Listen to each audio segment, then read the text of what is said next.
Hello students, today we are going to read our chapter number 13, Magnets. Let's start reading.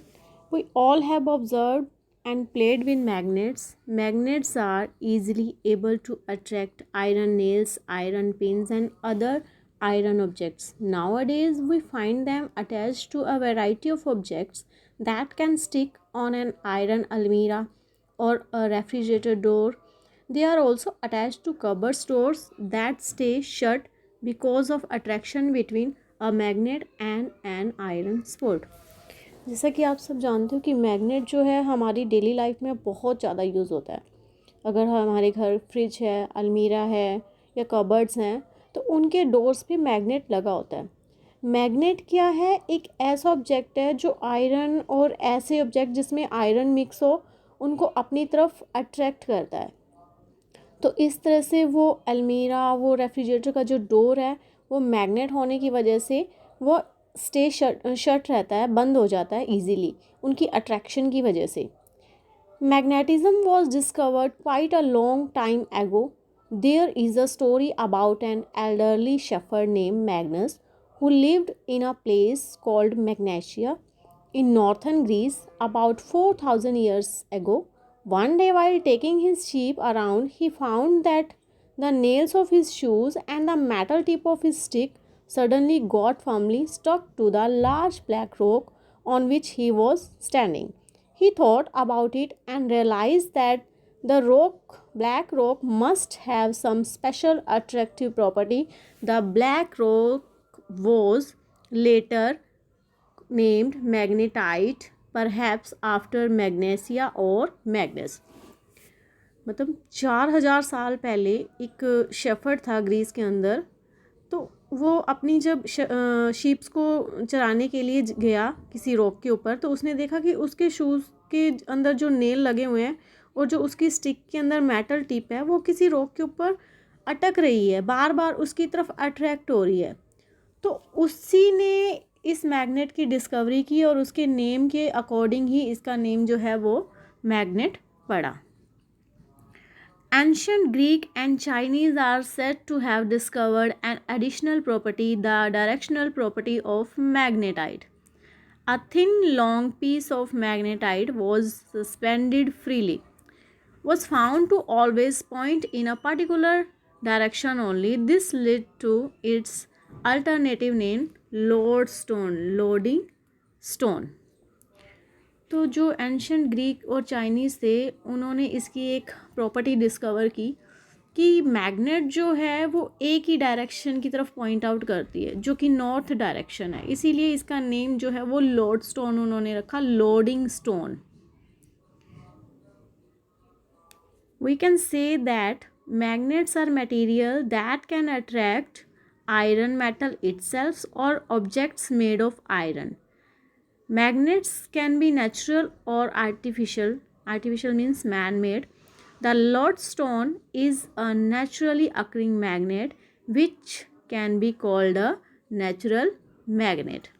Natural magnets do not have any definite shape and they exert rather small attractive forces on objects made of iron. जो magnet है वो ऐसे material है जो iron और iron से बनी हुई चीज़ों को अपनी तरफ अट्रैक्ट करते हैं। मैग्नेट जो है वो 2 टाइप के होते हैं, नेचुरल मैग्नेट और आर्टिफिशियल मैग्नेट। जो लॉडस्टोन जो शेफर्ड ने डिस्कवर किया था मैग्नेट, वो एक नेचुरल मैग्नेट है। अब एक ऐसा मैग्नेट जिसकी कोई पर्टिकुलर शेप नहीं है, do not have any definite shape, और उसका जो अट्रैक्टिव फोर्स है, जो उसकी पावर है, वो भी बहुत कम है। We can now use metals like iron, nickel, steel, cobalt and alloys of certain metals with iron to make good artificial man-made magnets. These artificial or man-made magnets can be made in various shapes and sizes and can have quite a large strength. Some of the common shape of artificial magnets are bar magnet, horseshoe magnet, magnetic needle, bar ended magnet and circular magnet. जब अब हम बात करते हैं artificial magnet की, जो कि कुछ मेटल्स को कंबाइन करके, एलॉयज़ को कंबाइन करके जो है वो बनाई जाती है, और उनकी जो पावर होती है वो नेचुरल मैग्नेट से कहीं ज़्यादा होती है। इनके बहुत सारी टाइप्स हैं, जैसे बार मैग्नेट, सिंपल स्टिक के जैसी मैग्नेट होती है, 2 पोल हैं इसमें भी, north pole and south pole. Then horse shoe magnet, जैसे हॉर्स का शू होता है उस तरह की मैग्नेट, नीडल वाली magnet. Then ball magnet, ball की शेप में छोटी छोटी गोलियां सी बनी होती हैं उसकी शेप में मैग्नेट। देन सर्कुलर मैग्नेट्स, ये जो है आर्टिफिशियल मैग्नेट्स के टाइप हैं। अब हम बात करते हैं one by one about these permanent magnet and temporary magnet. Permanent magnet वो होते हैं जो एक बार मैग्नेट बनने के बाद अपनी मैग्नेटिक पावर जो है वो लॉन्ग टाइम तक कैरी करते हैं। लेकिन जो टेम्परेरी मैग्नेट है, एक बार जब मैग्नेट बनते हैं वो थोड़े से टाइम के लिए, थोड़े से शॉर्ट इंटरवल के लिए ही मैग्नेट बनते हैं। तो let's read about it. Permanent magnet, these are magnet that once made remain as a magnet for a long period of time। एक बार मैग्नेट बनने के बाद बहुत लंबे टाइम पीरियड के लिए वो मैग्नेट बनते हैं। Steel, cobalt steel, alnico and टिकोनॉल are some of material, these are metals, these are material that are often used for making permanent magnet। Permanent magnet बनाने के लिए क्या क्या यूज़ किया जा रहा है? Steel, cobalt steel, alnico and ticonal. Then temporary magnet, these are magnet that once made, एक बार बनने के बाद, remain as a magnet only for a short interval of time, थोड़े से टाइम पीरियड के लिए ही वो अपनी मैग्नेटिक पावर में रहते हैं, उसके बाद वो अपनी मैग्नेटिक पावर जो है वो लूज़ कर देते हैं, रिमूव कर देते हैं। Electromagnets, electromagnets are a commonly used form of temporary magnets. Soft iron and nickel are two of the materials that are often used for making temporary magnet। बेटा आप लोगों ने क्रेन देखी हुई है जो स्क्रैप उठाती है, वो क्या है, उसमें इलेक्ट्रोमैग्नेट लगा होता है उसके माउथ के ऊपर। जब भी ऐसा स्क्रैप उठाना होता है तो पीछे से पावर जो है ऑन की जाती है, वो इलेक्ट्रोमैग्नेट जो है मैग्नेटिक पावर में आ जाता है और लोहे की जो चीज़ें हैं स्क्रैप के अंदर से वो उनको अट्रैक्ट करता है और उनको पकड़ लेता है, उठा लेता है। फिर दूसरी जगह पे जाके जहाँ छोड़ना होता है उनको, तो पीछे से पावर जो है उसकी बंद कर दी जाती है, वो अपनी मैग्नेटिक पावर को लूज़ कर देता है और वो जो स्क्रैप है लोहे वाला वो अट्रैक्शन ख़त्म होने की वजह से वहाँ पे रिमूव हो जाता है। Let's read. An electromagnet is a coiled of insulated wire wound on a soft iron core। It behaves like a magnet when electric current flow through this coil। जैसे ही उस coil के अंदर इलेक्ट्रिक करंट फ्लो करवाया जाएगा वो क्या बन जाएगा? मैग्नेट बन जाएगा। When the current is switched off, जैसे ही वो करंट स्विच ऑफ किया जाएगा, it loses its magnetic property almost immediately। तुरंत वो क्या करेगा? अपनी मैग्नेटिक पावर को खो देगा। The strength of an electromagnet can be made very high compared to that of permanent magnet। जो दूसरे परमानेंट मैग्नेट हमने जिनके बारे में पढ़ा अभी, bar magnet, ball magnet, circular magnet, horseshoe magnet, उनसे कहीं ज़्यादा पावर होती है इस इलेक्ट्रोमैग्नेट की। Electromagnets are used in mobile cranes. Mobile cranes किस लिए होती हैं? फॉर लिफ्टिंग और transferring magnetic material like scraps of iron. मतलब जो लोहे का कबाड़ उठाने के लिए क्रेन्स यूज़ होती हैं उनके अंदर इलेक्ट्रोमैग्नेट्स का यूज़ किया जाता है। And in electric bells, loud speakers, microphones and telephone. तो ये सारी की सारी चीज़ें हैं जिनके अंदर जो है वो टेम्परेरी मैग्नेट का यूज़ किया जाता है। देखो ये पिक्चर भी दी गई है यहाँ पे क्रेन की, जिसके अंदर क्या यूज़ हुआ है? इलेक्ट्रोमैग्नेट, जो कि एक टेम्परेरी मैग्नेट है और जिसकी पावर बहुत ज़्यादा है। अब हम बात करते हैं मैग्नेटिक और नॉन मैग्नेटिक मटेरियल की। मटेरियल्स जो है वो 2 टाइप में डिफ्रेंशिएट हुए हैं, एक मैग्नेटिक और दूसरा नॉन मैग्नेटिक। मैग्नेटिक मटेरियल वो होते हैं जो मैग्नेट की तरफ अट्रैक्ट होते हैं और नॉन मैग्नेटिक वो होते हैं जो मैग्नेट की तरफ अट्रैक्ट नहीं होते हैं। Let's read. Magnetic and non-magnetic materials. We know that iron shows magnetic property. Any object with iron in it gets attracted to our magnet. By a magnet, we call materials like iron, steel, cobalt and nickel which get attracted towards a magnet as magnetic material. तो ऐसे material जो magnet की तरफ attract हों, जो iron, steel, cobalt, निकल से बने हुए हैं, वो उन्हें हम क्या कहेंगे? Magnetic material. Materials that do not get attracted towards a magnet are called non-magnetic material. ऐसे मटेरियल जो मैग्नेट की तरफ अट्रैक्ट ही ना हो उन्हें हम क्या कहेंगे? Non magnetic material. यहाँ हमारे पास एक एक्टिविटी है जिसके अंदर बहुत सारी चीज़ें हमें दी हुई हैं। स्पून है, स्ट्रॉज है, spoon, straws, nails, paper clips, coins. तो हमें क्या करना है? इनको मैग्नेटिक और नॉन मैग्नेटिक मटेरियल में डिफ्रेंशिएट करना है। तो इसके लिए हम क्या लेंगे? हम एक मैग्नेट का पीस लेंगे और वन बाय वन इनको उसकी तरफ अट्रैक्ट करवा कर देखेंगे। जो चीज़ उस मैग्नेट के साथ चिपक जाएगी वो कौन सी होगी?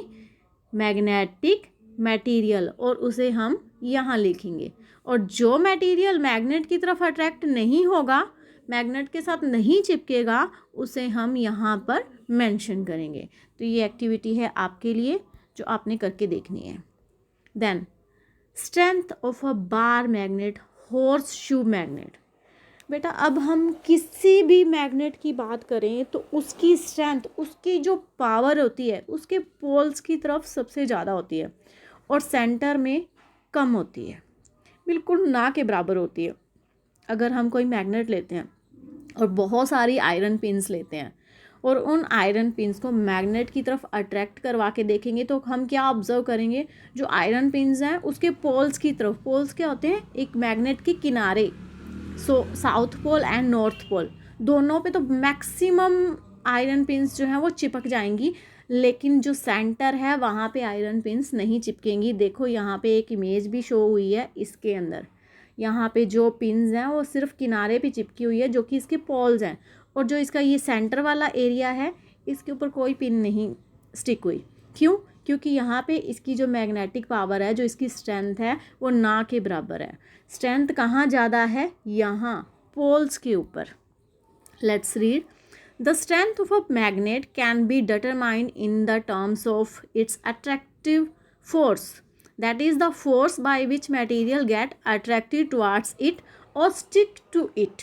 ऐसी पावर जो मटेरियल्स को अपनी तरफ खींचे, अपने साथ अटैच करे, वो क्या है? उसकी स्ट्रेंथ है। The more the attractive force और pull of the magnet, more is the strength of the magnet. जितना ज़्यादा कोई मैग्नेट किसी भी ऑब्जेक्ट को अपनी तरफ खींचेगी, वो उसकी पावर होगी, वो ज़्यादा पावरफुल होगा। Consider a collection of bar magnet, horseshoe magnet of different sizes and shapes. Suppose we want to find out the strongest as well as weakest magnet from the given collection. हमने collection में से सबसे strong और सबसे week कोई भी magnet choose करना है, तो हम क्या देखेंगे? जो मैग्नेट ज़्यादा आयरन पिन को अपनी तरफ अट्रैक्ट कर रहा है उसकी पावर क्या है? ज़्यादा है। Suppose a simple way of finding this is to use each magnet one by one to pick up steel paper clips, hold one end of the each magnet one by one to collect these clips. हमने क्या करना है? Magnet लेना है और iron clips को उसकी तरफ अट्रैक्ट करवाना है। The magnet which attracts the largest number of clips can be thought of as the strongest magnet. जो मैग्नेट सबसे ज़्यादा क्लिप्स को अपनी तरफ अट्रैक्ट, सबसे ज़्यादा क्लिप्स अट्रैक्ट करेगा, उसकी पावर क्या होगी? मोर होगी, सबसे ज़्यादा होगी। We can draw a bar graph. हम एक बार ग्राफ जो है वो ड्रॉ कर सकते हैं between the number of paper clips that stick to the magnet and the type of the magnet. Magnet की टाइप क्या है और कितनी वो पेपर क्लिप्स को अपनी तरफ अट्रैक्ट करता है, तो ये चीज़ हम कैलकुलेट करके एक बार ग्राफ जो है वो बना सकते हैं। The graph provides a comparison of the strength of the given collection of different magnet. Why do you think we suggested using one end of the magnet to collect iron clips? This is because the strength of a magnet is maximum near its two end. अभी हमने बात की थी कि magnet की जो strength होती है वो इसके एंड पे मैक्सिमम होती है और सेंटर में ना के बराबर होती है।